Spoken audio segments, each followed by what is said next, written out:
Hey there folks, Harry here bringing you a quick gameplay overview of Dungeon Map Maker. So, Dungeon Map Maker, this will be a solitaire map making and exploration game played in two very distinct phases. The first one will be the mapping phase, in which we're going to create a dungeon map right here, and then in the second phase we will be exploring our dungeon that we've made. During the mapping phase we're going to be using these cards over here, if you can see those, that will tell us what rooms we can place in our dungeon and also give us some quest objectives to follow. We're going to want to collect gold during this phase, and more importantly we're going to want to collect torchlight from our main quest that will allow us to explore more rooms in the exploration phase. We also have a reference card here, dice, and of course a pen, and I've got some correction fluid in case I make some mistakes, which is very, very likely. We also have up here, we have some cubes and character sheet, but we won't need any of these right now, so I'll just put those out of the way for now.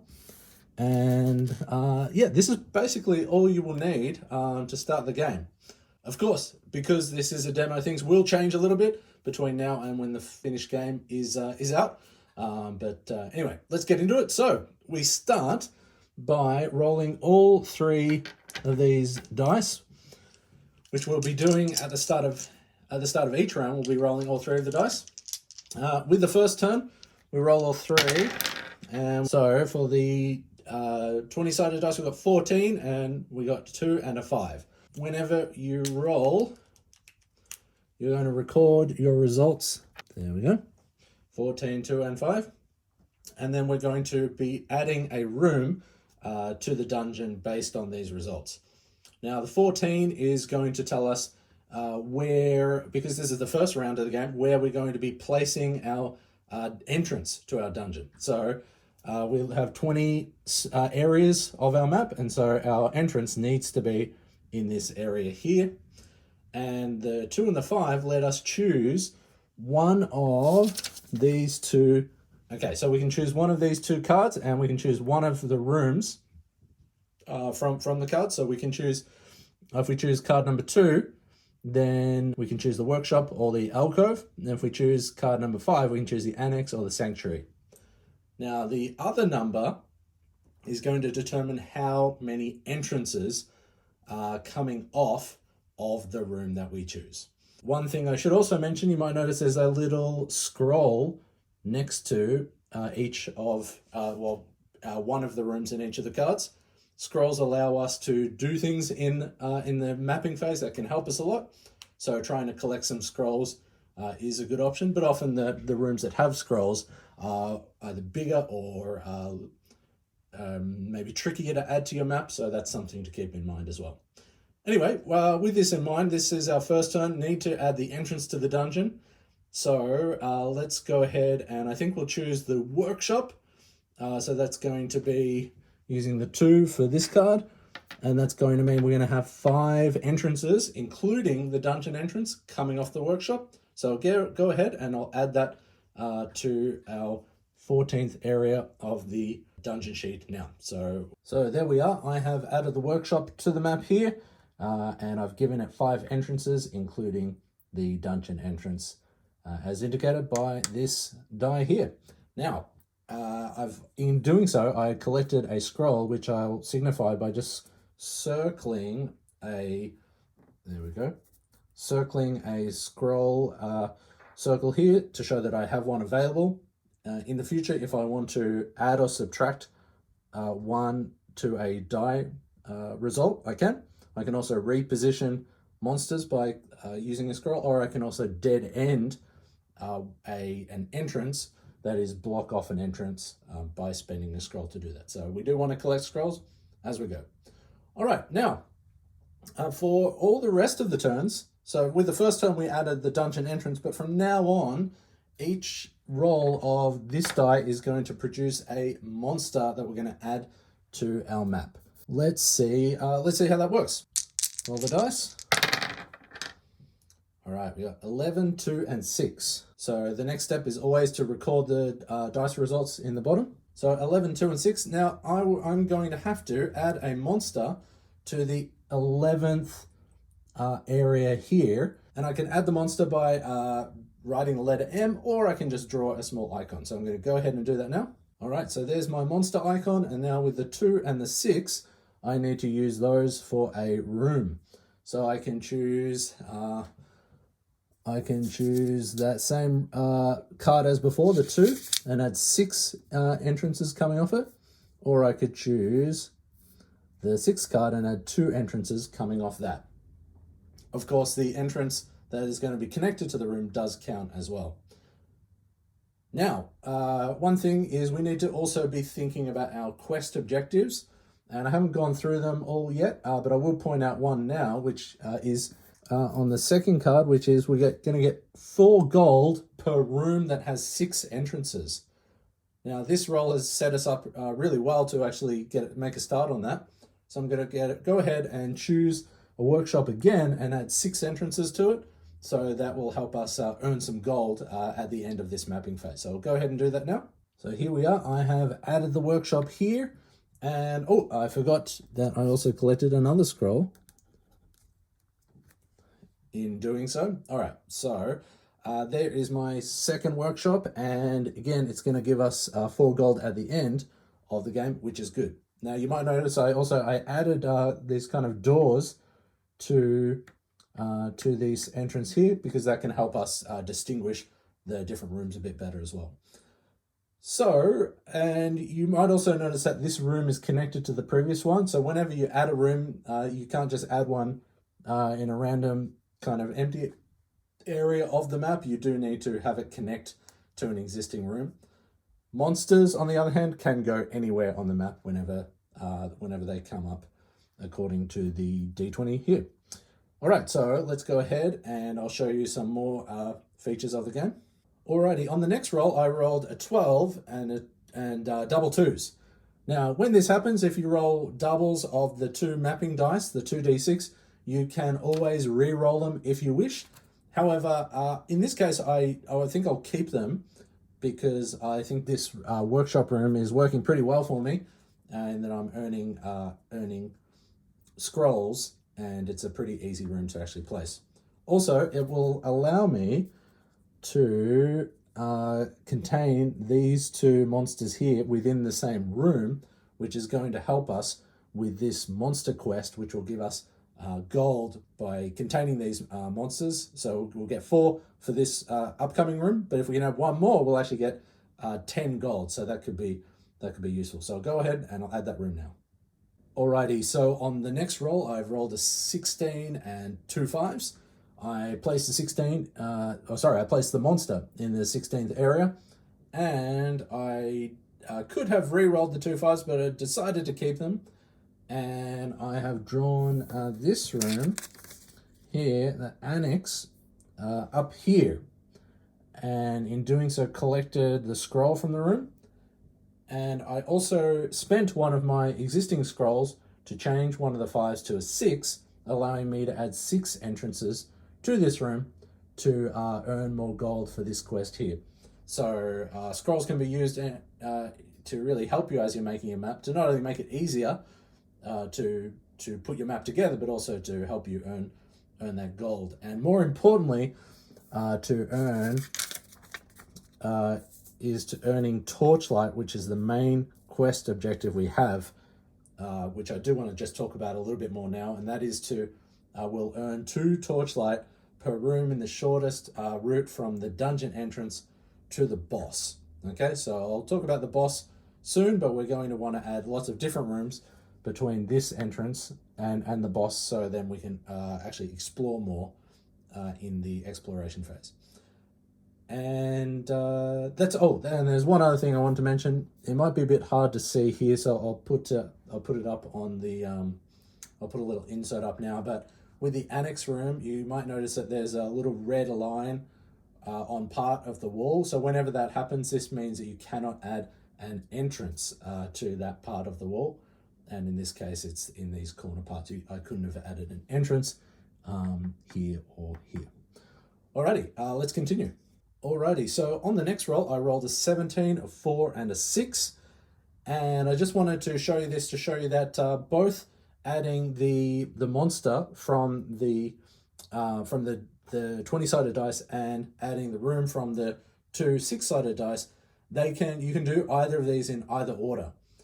And the reason I'm doing this in this case is because another rule we have is if the number of monsters inside a room, so not inside an area but inside a room, is more than the number of loot chests, then we can actually add a loot chest to the room.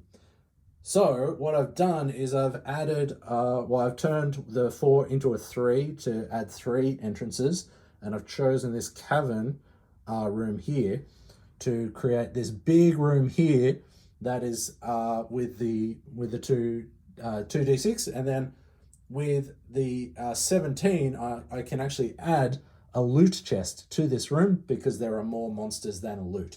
And again, when you're adding loot is you have to add it to an existing room, unlike monsters, which, as we've seen, can go in empty areas of the map that you then need to fill in later. All right, so I'm going to go ahead and add that loot chest.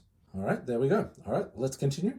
Alrighty, so after 13 rounds of the game, I think I'm going to stop here. So you can either keep going until there's absolutely no space in your dungeon, or you can go to the end of the 20th round, or you can stop when you like. I'm going to stop here because I'm a bit worried that I'll add too many monsters to the map, and then it'll be too difficult to actually complete the exploration phase. So because it's the end, I need to fix a few things. You can see there's 1, 2, 3, 4, 5, 6 open entrances. I need to dead end all of those, and I can use scrolls, but I only have 4 available scrolls. So this is going to mean that I will lose 2 gold for these dead ends that I have to add. So I'll go ahead and add those dead ends now. All right, and after adding the dead ends, the next step is I need to create the boss of the dungeon. So yeah, the way this works is we just choose an existing monster and elevate them to boss status. Now, what is important here is there's a couple of things. Yeah, this is important because the main quest is going to allow us to gain more torchlight if there are more rooms between the boss and the dungeon entrance. So turning this one into the boss, this monster into the boss, for example, would be a disaster because then we'd only get 2 torchlight. So with this in mind, I think it's probably better to choose this guy and make him the boss. However, there's also a boss quest where we're going to earn gold if the room that the boss is in is massive. We'll earn more gold for that. So I could be tempted to choose the monster in the biggest room here. However, that would only give us 4 torchlight, which is not a lot. So I think I'm going to go ahead and turn this one into the boss. So let's go ahead and do that now. Alrighty, so I have rendered him the boss by putting some kind of crown on his head and underlining him. But you can do anything to, as long as you know which monster is the boss. But that's pretty much it for the mapping phase. The last thing to do is then to go through and score. So we are starting with the first main quest. We're going to earn 2 torchlight per room in the shortest route from the dungeon entrance to the boss. And that is going to be 1, 2, 3, 4, 5, 6. 6. So 6 times 2. So we're going to earn 12 for that.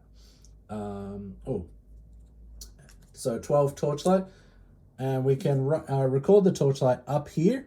We can do this a couple of ways. You can put the mark there where to indicate how much torchlight you've earned, or like the scrolls, we can circle all the available torchlight, because it will be possible to earn more during the exploration phase as well.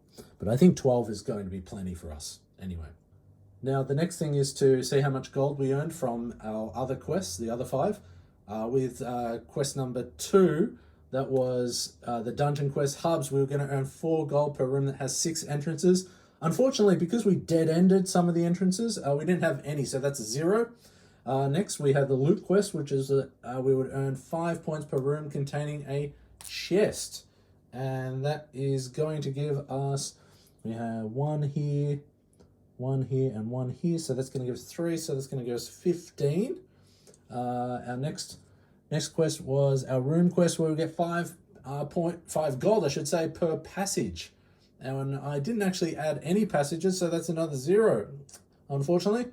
Next we have our monster quest, where we'll get 4 gold per room that contains 2 monsters, or 10 gold per room that contains 3. Now, unfortunately, I only had one room that contained 2, so I only earned 4 gold for that one. So things are not looking great right now, but there's still hope.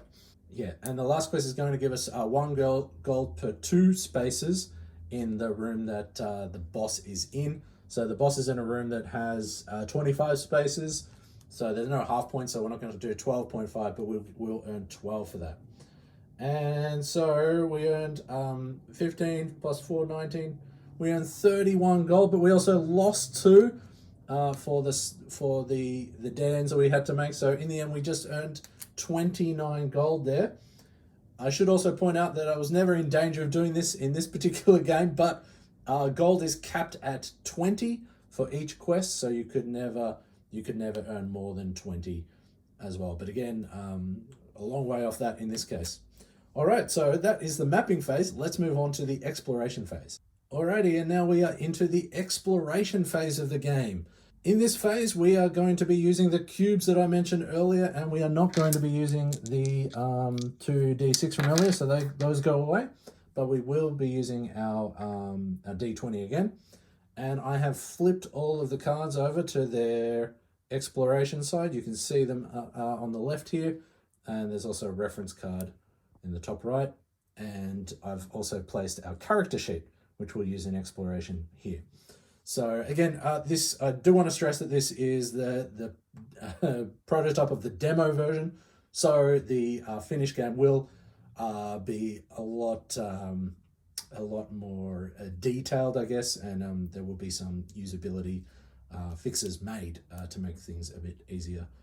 But anyway, we've got enough to get started. Now, before we enter our dungeon, we can spend the gold that we earned in the mapping phase. So we did pretty well with the torchlight. We earned lots of torchlight here, so we should be able to explore lots of the dungeon. But unfortunately, we didn't earn that much gold, only 29, which we can spend at the shop before we enter. So there are some items here that we can buy, and we buy them by just marking them on our character sheet here. So with 29 gold, I could get a wooden bow and soothing nectar, or I could get a rusty dagger or soothing nectar. So I think the choice is going to be pretty obvious. I'll get the wooden bow, which is going to be another item that I'll be able to use in combat, and I will also get the soothing nectar, which will give us some healing if that is required. So I'll go ahead and add that to my character sheet now. So I've gone ahead and added the wooden bow, which will give us a skill we can use in combat, and I've added 2 healing items here. I should mention as well, I'm using a pen just so it shows up a bit better in the video, but when you're playing the game, I do suggest using a pencil and a razor so you can easily fix any mistakes. Yeah, that's a lot better than using pen and liquid paper as I'm doing. But in any case, I've entered the first room. There are no monsters there, but you can always search the room to see if there are any items we can find there. And the way searching works is we look at our items card up here, and we're going to roll the d20 twice. We've got a 9. And we got a 2. So we roll twice and we choose the lower number, which is a 2. And we see if we've collected anything. In this case, we found nothing. So that is it for that. That's all we can do in that room. And because we've explored a room, we can put a check mark in the torchlight section up the top, or you can shade that in. And we can also put a check mark on the room itself to show that that room has been searched, because you cannot search the same room twice. So I'll go ahead and add that now. All right, so I'm entering the next room now. When you enter a room, you always place your character's cube in front of the entrance. So I could have chosen either of these spaces. I also could have entered this room if I wanted to, but I decided to go here. And then we're going to see what kind of monster we're going to come across. Now, it's not going to be the boss, because we know that the boss is here, and this is the boss card. There's only one boss per dungeon, but it could be any one of the other three. And we see what kind of boss it is by rolling the d20. In this case, it's a 2.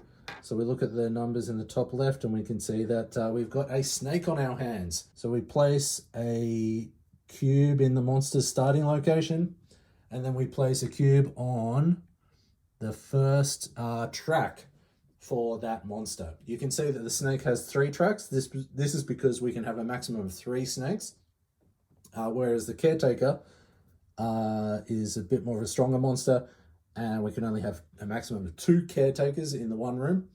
And the adventurer, on the other hand, we can only have 1 adventurer in one particular room. So that's why there's only 1 track there. All right, so now that we know we're fighting the snake, we can start.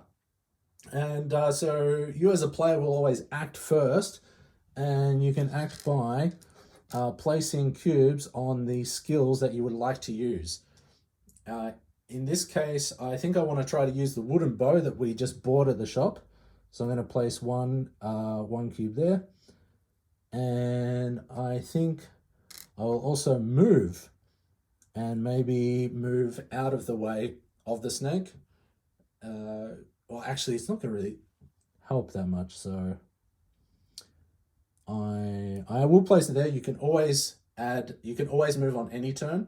But the other skills they cool down between each round, so I could not use the wooden bow on the next turn. So even though I placed the move, 1 cube on the move, I'm not actually going to move in this round. I'll just stay there, but I will use the wooden bow. And projectile attacks, as well as melee attacks with swords, we're going to, with the sword icon, I should say, here. We have an accuracy check to pass to see if I'm successful. So I'll roll that, and I need to earn, you can see accuracy here, I need to earn 13 or higher, and earn 6. I scored 6, so that's not good enough. So I missed with the wooden bow, and now it is the snake's turn to act. And you can see what they're going to do by looking at their skills next to, the actions next to their current health.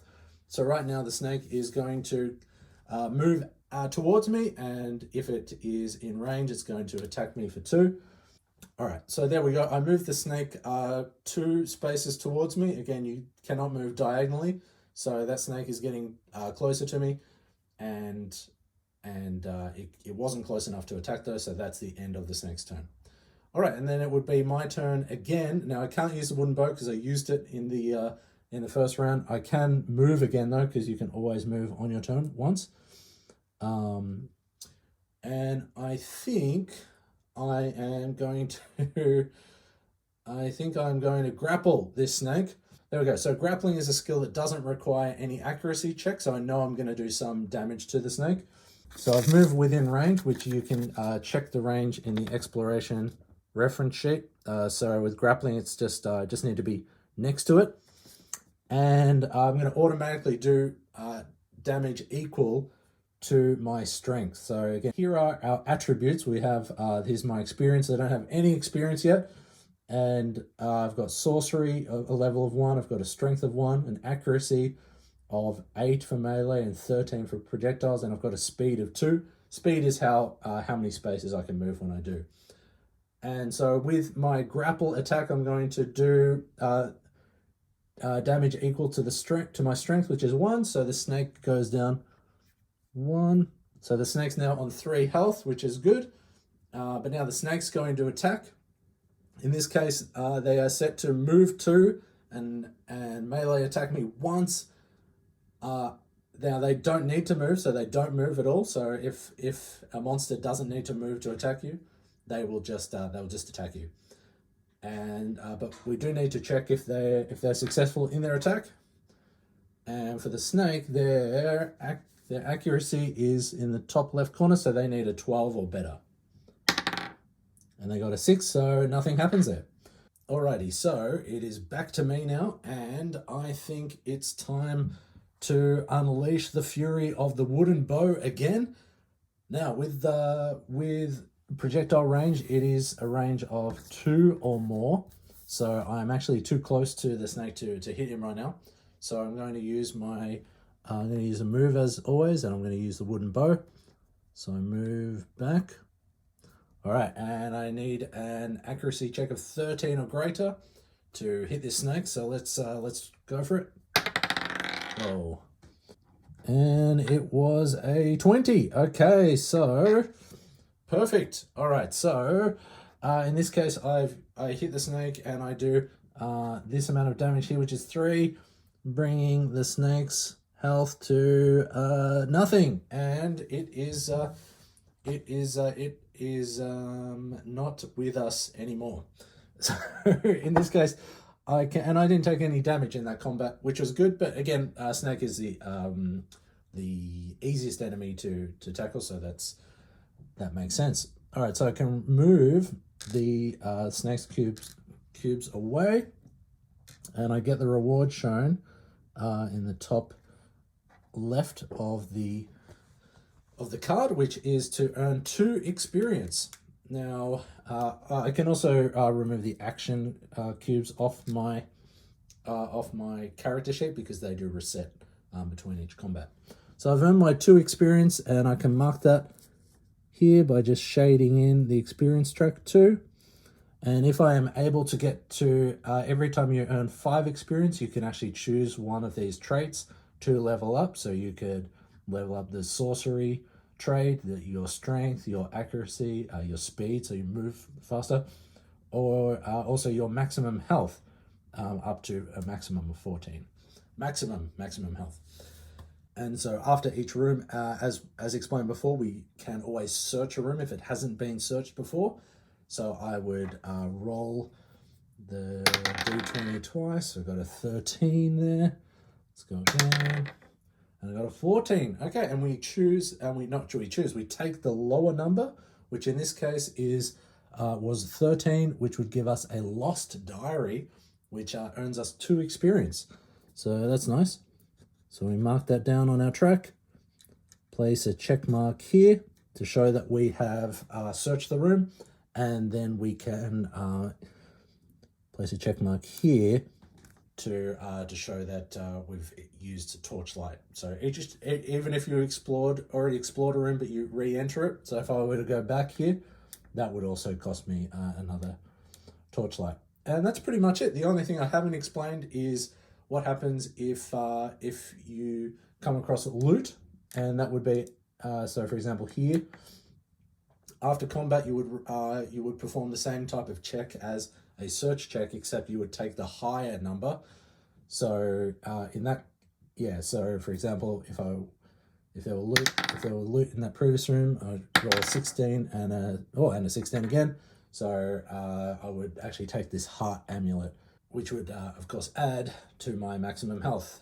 So the only other thing I wanted to mention is if you come into a room that has multiple monsters, like this one here, you would first roll the d20 for the first monster, in this case a yellow one, see which one it is, and it's a 12, so that would be a caretaker, and we'll place this here. Okay, and then for the second monster you would roll again, and it was a 13, so that is another caretaker, and that would go on a separate track. And just a reminder that with the adventurer you can only ever have a maximum of 1. So if I roll 2 20s, for example, then one of them would default down to the next monster with the highest maximum health. And that's pretty much it. And you would continue until either your character's health was to expire, and that would be the end of the game, or you were to defeat the boss, which is here in this map. And if you're able to defeat the boss, then you win. Anyway, I think we will leave it there for now. Thank you for checking out this video. And just to reiterate, this is just an overview. I did miss quite a few little rules here and there. And of course, this is just the current demo version of the game. There will be a lot more content added to the full version when that is released. So if you are interested in the game, please check out the link in the description to this video. But other than that, thank you for watching, and I'll catch you on the next one. Cheers.